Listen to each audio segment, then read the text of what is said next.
सबसे पवित्र धर्मस्थली और माँ के पवित्र गोद जिनका नाम बखोरापुर के नाम से जाने जाते हैं, इनकी प्रसिद्धि भोजपुर सहित बिहार के विभिन्न जगहों पर और प्रसिद्धि फैली हुई है। अंतर प्रांतीय जगहों से भी लोग यहाँ आते हैं, माँ का दर्शन करते हैं।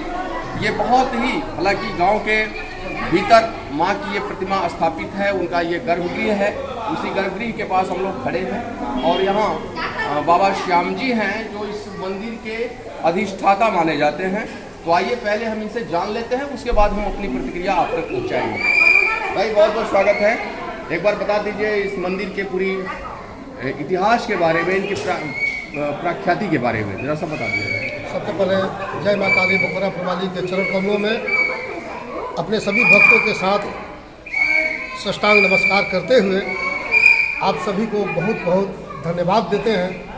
माता रानी का जो है यहाँ प्राकट्य हुआ 1862 में और ये एक ग्रामीण देवी है जो कि महामारी से इसका उत्पत्ति है। 1862 में इस गांव में अचानक महामारी फैल गया था। इसमें गांव वाले सभी लोग माँ माँ पुकारने लगे और उसके बाद में वो लोग कहने लगे कि हे माता, हमसे कौन सा गलती हुआ, इस गांव में इस तरीके का महामारी फैला हुआ है। एक श्मशान तक जाते थे और दूसरे का तैयारी होता, उसी तरह का महामारी था। जैसे अभी कोरोना काल था, माता रानी की कृपा से कोरोना काल में भी इस क्षेत्र में एक भी कोरोना के मरीज नहीं था। उसके बाद दर्शनार्थी गेट सब बंद था, लेकिन दर्शनार्थी किसी तरह से आते थे तो हम उन लोग को दर्शन करा देते थे। तो हमारे स्टाफ लोग जितने भी हैं सब लोग बोलते थे कि श्याम बाबा को कोरोना पकड़ेगा, हमको भी नहीं पकड़ेगा और किसी भक्त को इस क्षेत्र का नहीं पकड़ेगा। उसके बाद जो है महामारी से उत्पत्ति है इसका। तो माता रानी जो है साधु के भेष पकड़ करके वहाँ प्रकट हुई और प्रकट होकर के आकाशवाणी की कि बेटे घबराओ नहीं, मेरे ही प्रकोप से इस तरीके का महामारी इस गांव में आया हुआ है। बेटे हमारे मंदिर के इर्द गिर्द से गांव में छोटा सा मंदिर था, वहाँ पर बहुत बड़ा एक नीम का पेड़ है, अभी भी है। तो उस मंदिर के सानिध्य से गांव के गंदे जो जल है वो जल प्रवाहित होता था। उसी के कोप से उस तरीके का महामारी हुआ था।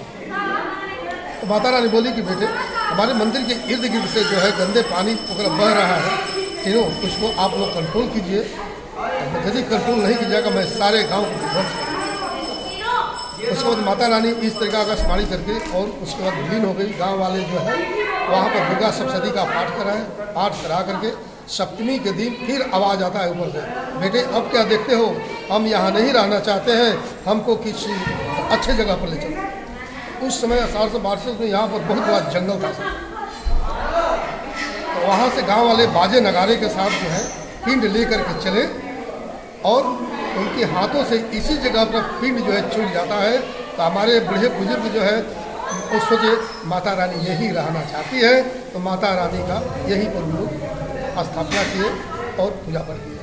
उसके बाद जो है 1999 से हमारे आदरणीय स्वर्गीय द्वारिका बाबू शिक्षाविद प्रथम शिक्षा निदेशक थे, उन्हीं के प्रपत्र के द्वारा माननीय हमारे व्यवस्थापक महोदय हैं सुनील सिंह गोपाल, उन्हीं के द्वारा ये मंदिर का जो है बहुत बड़ा जो है ये करने के बाद उस दिन से आज तक जो है न यहाँ का करनी बसली रुका है और न रुकेगा।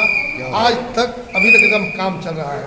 दूसरा बात जो है कि जो भी ये माता रानी के चौखट पर आते हैं वो कभी निराश होकर के नहीं जाते हैं।